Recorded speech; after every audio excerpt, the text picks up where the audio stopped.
કચ્છમાં ભારે વરસાદને કારણે અનેક નદીઓ ગાંડીતુર બની ગઈ છે, ત્યારે કચ્છના તેરા નેત્ર માર્ગ પર પાણી ભરાયા. અબડાસાના લાખણીયા પાસે નદીમાં પૂર આવતા પાણી માર્ગ પર ફરી વળ્યા. પાણીનો પ્રવાહ એટલો તોફાની હતો કે પુલ પાસે બનાવેલું ડાયવર્ઝન પાણીમાં ધોવાઈ ગયું, જેથી વાહન વ્યવહાર બંધ થઈ ગયો. વરસાદની બગડાટીના આ દ્રશ્યો બનાસકાંઠાના વડગામના છાપી ગામના છે. અહીં 3 ઇંચથી વધુ વરસાદ ખાબકી ગયો. તોફાની પવન સાથે વરસાદે જમાવટ કરી. ભારે વરસાદને કારણે પાલનપુર અમદાવાદને જોડતા હાઈવે પાણીમાં ગરકાવ થઈ ગયો. એટલું પાણી ભરાયું કે રોડ દેખાતો જ ન હતો. પાણીના કારણે વાહન ચાલકો પરેશાન થયા હતા. ટ્રાફિક જામના દ્રશ્યો સર્જાયા હતા. પોલીસે ઘટના સ્થળે પહોંચી ટ્રાફિક ખુલ્લો કરાવ્યો. અરવલ્લીના ભિલોડા તાલુકામાં પણ રાતથી વરસાદ તૂટી પડ્યો. 3 ઇંચથી વધુ વરસાદ પડતા આસપાસની નદીઓ ગાંડીતુર બની. ઉપરવાસમાં પણ ભારે વરસાદથી વધુ એક વખત ઇન્દ્રાસી નદી બે કાંઠે વહેતી થઈ. અરવલ્લીમાં વરસાદથી ખાના ખરાબી પણ સર્જાઈ. દ્રશ્યો ભિલોડા શામળાજી હાઈવેના છે, જ્યાં ડાયવર્ઝનનું ધોવાણ થતાં માર્બલ ભરેલી એક ટ્રક આ રીતે અડધી પાણીમાં ઘૂસી ગઈ. જયસિંહપુર ગામ નજીક આવેલા ડાયવર્ઝનમાં ગાબડું પડ્યું, જેમાં વહેલી સવારે જ આ રીતે ટ્રક પાણીમાં ઘૂસી ગઈ. પરિણામે ટ્રકમાંથી માર્બલ પાણીમાં ગરકાવ થઈ ગયું. હાલ મોટા વાહનો માટે આ ડાયવર્ઝન બંધ કરી દેવાયો છે. રસ્તો બંધ થતાં ભિલોડાથી શામળાજી વચ્ચે આવતા વાહન ચાલકોની હાલત ખરાબ થઈ ગઈ છે. મેઘરજમાં પણ નુકસાનીને લઈને આવ્યો મેઘો. ભારે વરસાદ પડતા મેઘરજના કંટાળુમાં મકાન ધરાશાયી થયું. ખેતરમાં કાચું મકાન કડડભૂસ થઈને ધરાશાયી થતાં વૃદ્ધનું મોત થયું હતું. આ તરફ સાબરકાંઠામાં પણ ધોધમાર વરસાદ પડ્યો. ઈડરના કરિયાદરા ગામે ભારે વરસાદ પડતા લોકોના ઘરમાં પાણી ઘૂસી ગયા. દ્રશ્યોમાં જોઈ શકાય છે કે લોકોના તમામ રૂમમાં પાણી ગોઠણરૂપ ભરાયેલા છે. ખાટલામાંથી માંડી બધું જ પાણીમાં ડૂબી ગયું છે. રાત્રે જ પાણી ઘૂસી જતા લોકોએ આખી રાત પાણીમાં પસાર કરવી પડી. દ્વારકાના ખંભાળિયા ગ્રામ્ય પંથકમાં મેઘરાજાની ધમાકેદાર એન્ટ્રી. ખંભાળિયા તાલુકાના લાલપરડા, ભાળતર, કેશોદ, વિંજલપર સહિતના ગામડાઓમાં ધોધમાર વરસાદ. લાલપરડા ગામે ધોધમાર વરસાદને કારણે ફુલકુ નદી બે કાંઠે વહેતી હતી. ગ્રામ્ય વિસ્તારમાં વરસાદથી ખેતરોમાં પાણી ભરાયા. ગ્રામ્ય વિસ્તારમાં વાવણીથી સારો વરસાદ થતા ખેડૂતોમાં ખુશીનો માહોલ જોવા મળી રહ્યો છે. વડોદરાના શિનોરની નર્મદા નદીમાં આવ્યા નવા નીર. ઉપરવાસમાં સતત વરસી રહેલા વરસાદને પગલે નર્મદા નદીમાં પાણીની આવક વધી. સતત નર્મદા નદીમાં પાણીની આવકમાં વધારો થઈ રહ્યો છે. પાણીની આવકને લઈને નર્મદા નદીની જળ સપાટીમાં વધારાના દ્રશ્યો પણ જોવા મળ્યા છે. વડોદરાના શિનોરના કુકસ અને મોટા ફોફળિયા ગામને જોડતા રોડ પર વરસાદી પાણી ફરી વળ્યા. કુકસ ગામના ખેતરોના વરસાદી પાણી રોડ પર ફરી વળ્યા હતા. પાણી ફરી વળતા કુકસ અને મોટા ફોફળિયા ગામને જોડતો રોડ બંધ થઈ ગયો. રોડ બંધ થતા વાહન ચાલકો અટવાઈ ગયા. કુકસ મોટા ફોફળિયા જવાના રોડ પર ખેડૂતોને ખેતીકામ અર્થે અવરજવરમાં ભારે હાલાકીનો સામનો કરવો પડ્યો. આગામી 24 થી 36 કલાકમાં સૌરાષ્ટ્ર કચ્છમાં ભૂક્કા કાઢશે વરસાદ. સૌરાષ્ટ્ર કચ્છના લોકો સાવધાન. 24 થી 36 કલાકમાં સૌરાષ્ટ્રમાં પડશે શ્રીકાર વરસાદ. કચ્છમાં પણ પડશે કડાકા ભડાકા સાથે. દક્ષિણ ગુજરાત, ઉત્તર ગુજરાતનો મેઘરાજાએ વારો પાડી દીધા બાદ હવે સૌરાષ્ટ્રમાં મેઘરાજાનું રૌદ્ર સ્વરૂપ જોવા મળશે. હવે મેઘરાજા સૌરાષ્ટ્ર પર ઓળગોળ થવાના છે. હવામાન વિભાગની આગાહી મુજબ આગામી 24 થી 36 કલાકમાં વરસાદનું જોર વધશે. પશ્ચિમ સૌરાષ્ટ્રમાં વરસાદનું જોર રહી શકે છે. કચ્છમાં પણ ધોધમાર વરસાદની સંભાવના છે. દ્વારકા, પોરબંદરમાં પણ કડાકા ભડાકા સાથે વરસાદ પડી શકે. જૂનાગઢ, જામનગરમાં પણ વરસાદ જમાવટ કરશે. રાજકોટવાસીઓ 2 દિવસ સાચવજો. અહીં પણ ભારે વરસાદની સંભાવના છે. તો પંચમહાલ, દાહોદમાં પણ ભારેથી ભારે વરસાદ પડી શકે. ત્યારે કેટલાક વિસ્તારોમાં તો અત્યંત ભારે વરસાદ વરસી શકે છે, જે પૂર જેવી સ્થિતિ સર્જી શકે છે.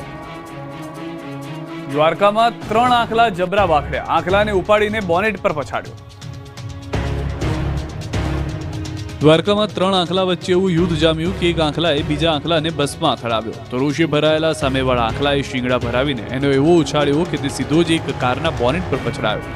એવામાં ત્રીજો એક આંખલો પણ ત્યાં આવી ચડ્યો અને બગડાટી બોલી ગઈ. આસપાસમાં ઉભેલા રાહદારીઓ અને વાહન ચાલકો થોડા સમય માટે અફરાતફરી ભરેલી સ્થિતિમાં ઢંકાઈ ગયા. આ દ્વારકાના ભદ્રકાલી ચોકમાં જાહેર માર્ગ પર આંખલાઓ ઝઘડતા આતંક મચાવતાના દ્રશ્યો છે. રાહદારીઓમાં ભયનો માહોલ જોવા મળ્યો.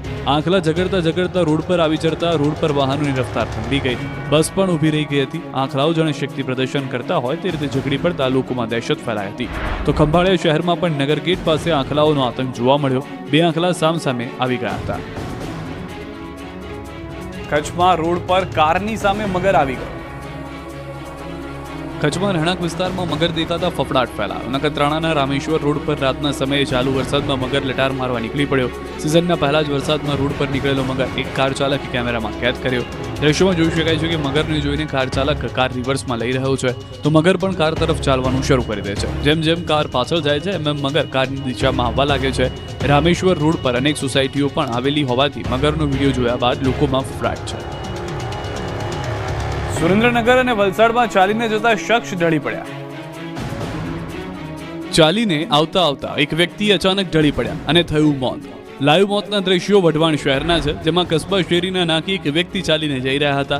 ભાવનગરથી પોતાના સગાના ઘરે આવેલા વ્યક્તિ ફૂટપાથ પર ધીમે ધીમે ચાલીને જતા હતા, ત્યારે જ અચાનક તેની સ્પીડ ધીમી પડી જાય છે અને અચાનક જ ઢળી પડે છે. લથડી રોડ પર ઢળી પડે છે. આ અંગેની પરિવારને જાણ થતા હોસ્પિટલે ખસેડ્યા હતા, જે ડોક્ટરના કહેવા મુજબ હાર્ટ એટેકથી મોત થયું. આદેડનું મોત થતા પરિવાર શોકમાં ગરકાવ થયો. સુરેન્દ્રનગર જેવી જ ઘટના બની વલસાડમાં. કૃષ્ણા ઇન્ટરનેશનલ સ્કૂલમાં સિક્યુરિટી ગાર્ડ તરીકે ફરજ બજાવતા હસમુખભાઈ લાડ ચાલીને જઈ રહ્યા હતા, ત્યારે જ અચાનક એટેક આવતા ઢળી પડ્યા. ઘટના સ્થળે જ ગાર્ડનું મૃત્યુ થયું. વલસાડમાં વિકાસના કામ ન થતા યુવાને ભીખ માંગી. ફાટેલા તૂટેલા કપડાં, લગર વગર વેશ, જૂતાનો હાર અને હાથમાં કટોરા સાથે ભીખ માંગતો યુવાન. અનોખા વિરોધના દ્રશ્યો સુરતના પલસાણાના જોડવા ગામના છે. ગામમાં સરકાર અને તંત્ર દ્વારા વિકાસના કામ ન થતા એક યુવાને અનોખો વિરોધ કર્યો. ગામમાં પ્રાથમિક કામો પણ કરવામાં ન આવતા અનેકવાર યુવક દ્વારા રજૂઆત કરવામાં આવી. આમ છતાં કોઈ તેનું સાંભળતા નહીં, જેના કારણે યુવાને ભિખારીનો વેશ ધારણ કરી સરપંચ, તલાટી મંત્રી અને શાળાના પ્રિન્સિપાલના નામે ભીખ માંગી હતી. કટોરો લઈને પલસાણા જોડવા ખાતે યુવાન ભીખ માંગવા નીકળ્યો. જોડવા પંચાયત બહાર જ યુવાન બેઠો ભીખ માંગવા બેસતા તંત્ર દોડતું થઈ ગયું. પોલીસે પહોંચી ગઈ. વિકાસના કાર્યો નહીં થયા હોવાનો યુવાને આક્ષેપ કર્યો. યુવાનની સાથે કોંગ્રેસના આગેવાનો પણ વિરોધમાં જોડાયા. બીજી તરફ પલસાણા પોલીસનો કાફલો ઘટના સ્થળે પહોંચ્યો અને યુવકને સમજાવીને માંગ પૂરી કરવાનું આશ્વાસન આપ્યું. મહેસાણા દૂધસાગર ડેરીમાં લાફાવાળી થઈ. વાઇસ ચેરમેન યોગેશ પટેલને ચેરમેને માર્યા ફડાકા. પહેલા ફેટ પકડી એટલે મારા જપાજપી એટલે મારા ચશ્મા નીચે પડ્યા. હું ચશ્મા લેવા ગયો એટલે મને આ પકડ્યું એટલે દોરો તૂટી ગયો મારો, અને એમને પછી લાફો માર્યો મને. અને મારા બે ભાઈઓ ના હોત, ચનુભાઈ ચૌધરી અને LK પટેલ, તો મારી જીવ જોખમમાં હતો. દૂધસાગર ડેરીના યોગેશ પટેલને ચેરમેન અશોક ચૌધરીએ લાફા માર્યા બાદ હંગામો મચી ગયો. મહેસાણા દૂધસાગર ડેરીની બોર્ડ મીટિંગમાં હોબાળો મચી ગયો. મહેસાણા દૂધ સંઘના ચેરમેન અશોક ચૌધરી અને વાઇસ ચેરમેન યોગેશ પટેલ વચ્ચે વિવાદ થયો. દૂધસાગર ડેરીની બેઠકમાં ભ્રષ્ટાચારના મુદ્દે વાઇસ ચેરમેન યોગેશ પટેલે સવાલો કર્યા, જેનાથી ચેરમેન અશોક ચૌધરી ઉશ્કેરાઈ ગયા અને મારામારી કરી. યોગેશ પટેલને લાફો મારી દીધો. અશોક ચૌધરીએ સોનાની ચેઇન અને ચશ્મા તોડી નાખવાનો પણ આરોપ લગાવવામાં આવ્યો. આ મામલે યોગેશ પટેલે ચેરમેન અશોક ચૌધરી સામે ફરિયાદ દાખલ કરી. વાઇસ ચેરમેન યોગેશ પટેલ અને તેમનું જૂથ બી ડિવિઝન પોલીસ સ્ટેશને પહોંચી ફરિયાદ નોંધાવી. બીજી તરફ ડેરીના ચેરમેન અશોક ચૌધરીએ તમામ આક્ષેપ પાયાવિહોણા ગણાવ્યા.